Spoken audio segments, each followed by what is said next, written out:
New Mexico is a land of stories, myths, and legends. The unexplained and the unexplored. I'm Chad Brummett, and we are exploring the unique and unusual world of New Mexico Strange. Hello and welcome to this episode of New Mexico Strange. I'm Chad Brummett. Thank you for joining us. And today we are talking about, as I grew up, Bigfoot was always the thing, right? If we're talking cryptids and, spooky monsters, it was always Bigfoot. But in recent years, it seems that Bigfoot has kind of gone from, he's the cryptid that everyone's looking at, to a much smaller, but maybe sometimes scarier, depending on the description you're looking at. And we were talking about El Chupacabra. And we have a familiar face. If you watched episode 1, you'll recognize this face. Mr. Ben Radford, author, investigator. Now, you were also, and are you still the managing editor of Skeptical Inquirer? I know you were for a minute. Are you still working I still with that? am. You still are. 25 years, which surprises no one more than me. But they haven't fired me yet, so that's I'm still good. there. You must be doing something right. Exactly. So, Ben, thanks for joining us. And this particular topic, obviously, you have covered a ton of different things: psychic detectives, Bigfoot, ghosts. But Chupacabra kind of grabbed you so much so that you were able to write a book specifically about this particular legend. Yeah. What stuck out to you about Chupacabra that you're like, you know what, I'm going to devote an entire book to this research? No, that's a great question, and very much like you. I grew up with Bigfoot. That was always what people are talking about, right? There was the Patterson-Gimlin film from 1967, the famous frames going through there. Almost certainly a hoax, not a proven one, but very, very likely a hoax. But that was sort of the marquee monster, right? And like you said, then there was Nessie. And then after that, the sort of list sort of dropped very quickly, right? So there was Mothman every now and then, Lizard Man, and some spooky weird thing, and swamps. Insert the thing, man. Whatever, right, goat man, yeah. Right. But the thing about the Chupacabra was that unlike Bigfoot, the Chupacabra were reported like almost literally in my backyard, right? And so, look, I grew up in Corrales. As a teenager, I'm kicking around Dusty. I'm walking along, the Rio Grande, listening for La Llorona. But there's no Bigfoot out there. But then I'm like, well, hold on. People are like legitimate, not as a joke. People are actually reporting seeing something they're calling a Chupacabra on the West Mesa. And I'm like, this is suddenly much more tangible to me. Right. This isn't some sort of like, you have to be in the Pacific Northwest to look for Bigfoot. And the other part of it was that I was really fascinated by the fact that Chupacabra, it's a vampire, right? Mm-hmm. Vampires are cool, that. Right, exactly. You have anyway. That's my wheelhouse. That's Love it, right. Yeah. And so that's what intrigued me, right? Is that because the Chupacabra, it's a vampire, it's said to suck the blood out of goats and chickens and cats and things like that. Is it if it's real, then there should be dead bodies everywhere, right? Everywhere they're reported, right? And so unlike Bigfoot, which is sort of seen and then it's sort of, it sort of vanishes, or there's fuzzy video or eyewitness reports, unlike that, there should be hundreds or thousands of dead animals that we can verify through science were in fact prey of the Chupacabra. So that's really what intrigued me, was not only it was much closer to me physically and geographically, but also the vampire aspect to it, and that if these things are real, there should be scientific forensic ways to establish that. Right. And that's obviously been one of the big things in the Bigfoot talk is that we have not found a body. We haven't found, anything that you would imagine, unless this thing is immortal and lives forever and is the best hide and seek player in the world. Exactly. Let's kind of establish from your research, what we know, what it is. If someone watching this, they may have heard it, but they don't really know what Chupacabra is. I know that it's got, there are stories that come from Central America, from Latin America about El Chupacabra. But what is it? What have you been able to find in your research in terms of what people say this creature is? Well, it's interesting because it actually has changed form over the years. Unlike, for example, Bigfoot. Bigfoot has always been Bigfoot. It's always been bipedal, shaggy, big, monstrous, hairy dude or woman, whatever. Right. It doesn't change form that much. But with the Chupacabra, it has very clearly changed form, right? And so this is why there's basically 2 or 3 sort of main images of the Chupacabra. The one that's most common these days is a quadruped. It's a canid. It's a dog or coyote or fox. It looks like a hairless dog, basically. And every now and then they're said to have like spikes down the back or sort of extra large teeth, but they're essentially a canid. They're quadrupeds. They're about 3 feet high, that sort of thing. But if you go back and you look at the original descriptions of the chupacabra, it's very, very different. Yeah. Originally, when it emerged in the mid to late 90s, it was a alien type creature. It was this spiky backed, bipedal, big wraparound alien type eyes and things like that. And so that's one thing that's most intriguing about the chupacabra mystery was how can you have these two very, very different images of the chupacabra, and there are people that claim that both are real. So that's really what intrigued me about it.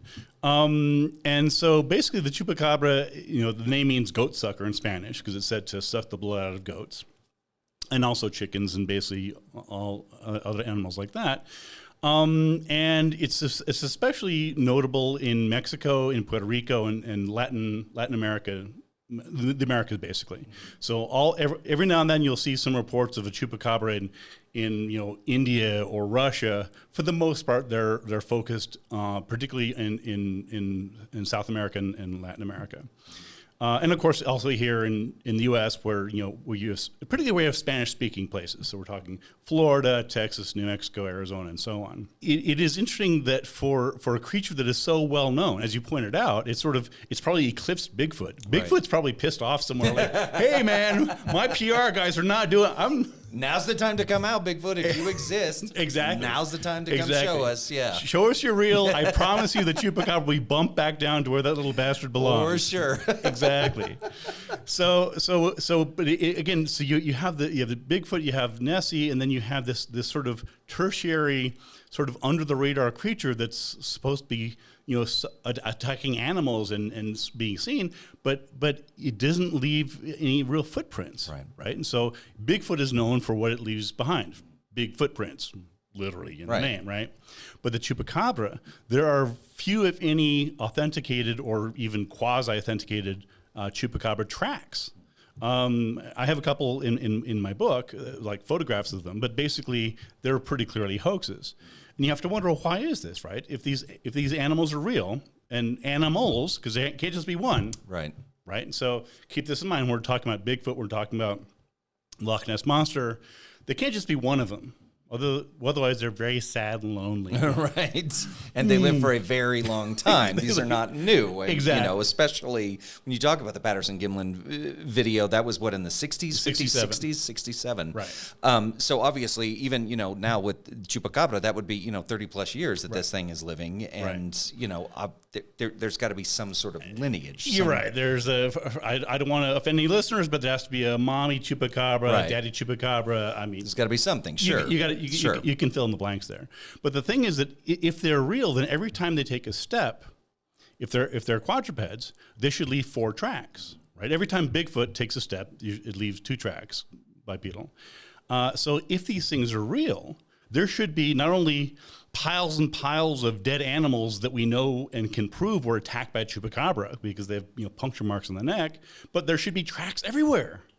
We'd like to find it with elk and bear and moose and any other animal like that. So that's one thing that's really puzzling, is that if these things are real, and many people think that they are, there should be much better evidence for that. And that's what intrigued me enough to write the book and say, okay, let me dig into this, because it was for such a well-known monster, there was very little actual investigation. I spent 5 years researching it. And when I tell people that, I either get sort of like, wow, dude, good for you, right? Like, all right. Or I get, well, good job. You're the guy that kind of solved the mystery. And both those are fair enough, right? Mm-hmm. I mean, who in their right mind would spend that much time and effort and I went down to, I was in the jungles of Nicaragua looking for this thing. I flew to Texas for a TV show, Monster Quest. I went out to Puerto Rico to interview eyewitnesses. I mean, I did the boot work on it. I wasn't just sitting back Googling stuff and doing stuff. So that's what I wanted to bring to it. So with all of this in traveling, going to these locations, going to Nicaragua, Texas, Puerto Rico, what did you discover? What is your takeaway? And again, let's remind viewers, you were the managing editor of Skeptical Inquirer, not these things are real, right? Not the National Enquirer. So you're coming in looking for scientific evidence. Exactly. What were you able to uncover? Well, there are a couple things. One of them was, for it being such a widely known mystery, I had assumed, wrongly as it turned out, that there would be some quality research. I mean, I'm like, everyone's heard about this thing. Right. Surely journalists and researchers have dug this up, right? And everywhere I looked, there was just really low quality. It's all these sort of cut and pasted national tabloid, National Enquirer tabloid stuff. And there was very little, if any, actual scientific research into it. And that it annoyed me because I'm like, sure, how come this is left to me to do, right? Like, I'm thinking, do your job. Right. But of course, the fact is that a lot of scientists, they're busy doing important scientific work, right? That's the Chupacabra is not on their list. Like, we're going to cure cancer. We're going to work on bioplastics. Oh, you know what? Let's discover what Chupacabra is. Find the Chupacabra, right? Sure. Exactly. So basically what I did was I tried to sort of parse out what are the different aspects of the mystery. So the first thing I focused on was, again, the vampire aspect. Because if the Chupacabras are real, then by definition, by what people say it does, there should be bodies that are drained of blood. And so I looked into that, and so I interviewed medical pathologists. I interviewed a pathologist at UNM, and I said, okay, so what about these? So every now and then there will be news reports of some farmer will find a bunch of dead chickens somewhere, Texas or Mexico or Puerto Rico. And what I found was that if you look past the headlines, it's like, 30 chickens found without a drop of blood. Like, really? Like, who cut open all these chickens? Right. Like, made sure that they were drained. Yeah, right. It's like, so once you sort of get past the headlines, it's like, well, somebody found a bunch of dead chickens. I'm like, no, that's not what you said. That's not the same thing. You the headline was 45 chickens mysteriously drained of every drop of blood. Right. In fact, what you found is 35 dead chickens, which frankly are not uncommon in Puerto Rico and Mexico because of normal animal predation, right? You have coyotes, you have dogs, lots of things like that. So that was the first step, was trying to sort of parse out, okay, well, are there actually animals that we can prove were drained of blood by the Chupacabra? And the answer was no, there aren't. And it was like chasing ghosts. Like every time somebody says something, you try and track it down, and it turns out there's nothing there. Right. But there was an interesting aspect to it, because what was happening was that in many of the cases there were puncture marks on the neck. Really? Okay. And you can see why a farmer in Mexico or Puerto Rico or anywhere would think, what the hell is this? Right? They come across these chickens or goats, and they're not torn apart. They're not ripped apart. They're not shredded. They have 2 puncture marks on the neck, which of course reminds everybody of Dracula. Vampires. Sure, exactly, because that's what they do, right? Mm-hmm. And then they're just left there. And then so the immediate assumption is that why is this chicken, this goat, dead? And the assumption is that it must have been drained of blood, because it wasn't killed otherwise. There's no other obvious trauma to it. But in fact, if you look at patterns of normal predation, again, dogs, domestic dogs, feral dogs, foxes, coyotes, that's what they do. They attack animals on the neck, because that's the most sensitive part. And it basically, what happens is they crush the trachea, and the animals, they're not drained of blood, but they suffocate because their trachea is crushed. So when you understand the forensics of it, it makes sense. Right. I can see why somebody who doesn't necessarily know anything about folklore or forensics, they're just like, there's these dead animals here. There's puncture marks on the neck. What killed them? I've heard about the Chupacabra. It must be that. Must be that. Yeah. So that's what intrigued me about that part. And then I would go and try and track down eyewitnesses. So I found a handful of eyewitnesses who had either said they'd seen one. I met a guy in Texas who had taxidermied an alleged Chupacabra. Wow. Okay. Yeah, and so I'm digging. So I talked to him, and he's like, "Well," I said, "So you're like the only person I've ever heard of who's actually taxidermied a Chupacabra." He's like, "It was kind of a coyote." I'm like, "Okay, well, the headline is he taxidermied Chupacabra." It's like, the guy said it was Chupacabra. He paid me to taxidermy it. I cashed my check. Right. I just did my job. Right. What he's saying it is Right. different. I'm not verifying that. And then the other part of it was, so I basically sort of tried to break the mystery down to different parts, including why it changed form around 2000. But then at the end of the day, the question was, okay, well, the first reports of the Chupacabra really came out in 1995, which is very strange for a couple reasons. Number one, real animals don't just appear out of nowhere. Right. The giraffe didn't suddenly appear in 1805. Right. The horse didn't yes, the first horse appeared in 1704. What? Yeah. That's not how that works. Like real actual animals don't just suddenly appear out of nowhere. There's a fossil record. There are other things like that. And yet when I tracked down who was the first person to actually say that they had seen the Chupacabra? And it was a woman named Madeline Tolentino, and I tracked her down. Actually, my ex-girlfriend tracked her husband down on Facebook. Okay. So I will give credit where credit's due. There you go. Good for you. As much of a cesspool as Facebook is, every now and then it helps you track down. It's beneficial, sure. It's beneficial. So anyway, long story short, so I traveled to Puerto Rico and interviewed literally the first person in the world to ever said to have seen this thing. And it was interesting because she's largely forgotten the Chupacabra story because they're talking about this weird canid fox thing that someone finds in Oklahoma, Texas. But the original, when you trace it back, she was the first person to ever talk about this. And so her name, if you research the origins, she's mentioned, but after that she's forgotten about because she's not part of the story anymore. But I said, well, hold on here. If we're going to understand the phenomena, we have to go back to the origin. Sure. We have to go back to original sources. In this case, is the very first eyewitness. And so I talked to her, and she was still around. She was happy to talk to me. A little less so after my book came out. I'll be honest with you. I was nice to her, but sure. Anyway, long story short, it was pretty clear to me that she had actually seen the movie Species, which came out in 1995. And she said, not just to me, but also to other interviewers in 1996. I'm not retroactively shoehorning this. She told other people, you should see the movie Species because the creature in there, designed by H.R. Giger, who of course did Alien, looks a lot like the Chupacabra. Wow. She's the one that made that connection. And I'm like, this is interesting.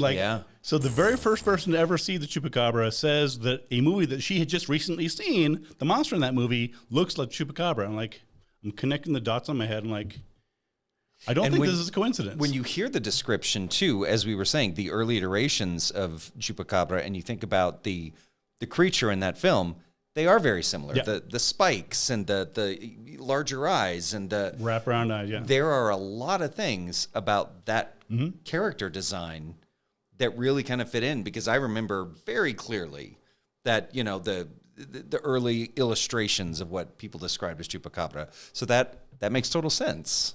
Yeah, and so I'm talking to her, I'm like, and it was just sort of suddenly everything clicked. I mean, I had basically analyzed all the other parts of the Chupacabra mystery, at least to my satisfaction, from a cultural point of view, a historic point of view, the vampire aspect, all sorts of things. But the one thing I was missing was, why did the Chupacabra emerge in 1995?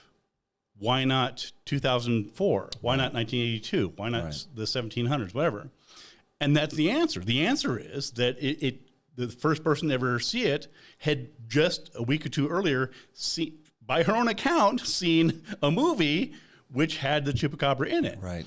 And so, I don't think that she's a liar. I don't think she's a hoaxer. I met her. She's a sweet woman. I think she's sincere. But I think at the end of the day, she got confused in her sighting with the movie that she had seen. And it sort of snowballed and turned into the big mystery. Yeah. Which, I mean, you hear about eyewitness accounts. That happens all the time. People may, sort of connect dots that weren't necessarily there. I know we're kind of running a little short on time, so I kind of want to get to, after all of this research, as you said, 5 years, tracking the Chupacabra, the book that came out, in your professional opinion, in your seasoned opinion of investigating the paranormal and cryptids, what is the Chupacabra? At the end of the day, if someone says, if you had to boil it down, how would you answer it? Yeah, I mean, it's the thing is, it serves the function. I think the best way to really understand the Chupacabra is through folklore, and that's one of my things that I do is sort of looking at legends and stories and why do people tell them, right? And part of the reason people told the Chupacabra story is because it served a function. And in different places, different times, the Chupacabra, for example, in Mexico, the Chupacabra was said to be Carlos Salinas, the president at the time. Okay. So it served the Chupacabra. It's a villain. It's a bad guy. People love stories about bad guys and villains, sometimes Dracula right, exactly, and vampires, right? Exactly. And so in many ways, the Chupacabra was a scapegoat, right? Because you had farmers and campesinos who were genuinely threatened by dead animal. I mean, to you and I, someone says, okay, there were some dead goats and chickens, so what? Well, to many people, that's their livelihood. Right. This is not a joke. This is something is attacking their animals, whether it's a Chupacabra or something else. They're scared because that's how they earn their living. And to them, this is a very serious matter. And so you have to sort of understand the context in which it's being these stories are being told. And then again, sort of you have this scapegoat, this villain. And my concern was that if you're blaming the Chupacabra, which, spoiler alert, probably almost certainly doesn't exist, then you're not actually addressing the real problem. Because there are actual animals that are being attacked, and it's ordinary predation. It's coyotes and dogs and foxes and things like that. And if you're manufacturing this media friendly boogeyman or boogie chupa, then you're not addressing the real problem. So I think that's the best way I can explain it. So I think. Again, it was a fascinating mystery to me.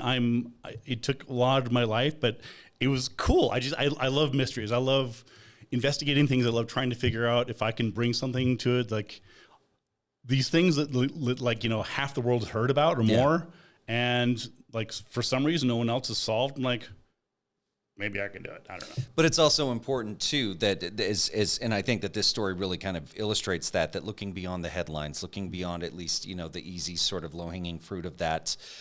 Because then you can dig down and find out, well, it's not really that. There's more to this story, and it sounds like the Chupacabra very much, this is more than meets the eye. This is a perfect example of a story that is more than meets the eye. Tracking the Chupacabra is the book. Where can we get a copy of this, Ben? Where do you recommend? I always recommend people check out local independent bookstores. Big fan of those. Treasure House, Bookworks, Page One, whatever else. Obviously, you can always get it online if you have to. But that's what I always say. Yeah, and there's a lot of books out there, too, as well, by Ben Radford. So if it's not just Chupacabra, there's a Bad Clowns book, there's Mysterious New Mexico, so many other things. And I know you're working on a sequel of Mysterious New Mexico as well right now, which is very exciting. There's no shortage of weird things, I mean, as you know, right? you and I have known each for a long time, and everyone's like, Chad's like, so what sort of weird things going on? I'm like, what isn't going on in New Mexico? Uncovering new stuff. You have a website on social media that we can follow you? Yeah, I have a website called benjaminradford.com, which is easy because it's my name.com. I am on Facebook, at least for the time being. I'm too busy to get on Instagram or anything else. I think I have something on Twitter, but I don't. Sure. I'm around and about. And Squaring the Strange. We still doing Squaring the Strange podcast? Yes, I'm still doing the Squaring the Strange podcast. Thank you for reminding me. We're now in our 6th year. No kidding. Cranking out every couple weeks. And it's a fun show. Very good. Well, Ben, always a pleasure. Thanks for bringing this information in and talking Chupacabra. Again, if you guys want more information on this, we will have links on KRQE.com. Thank you for joining us. I'm Chad Brummett. We'll see you next time on New Mexico Strange.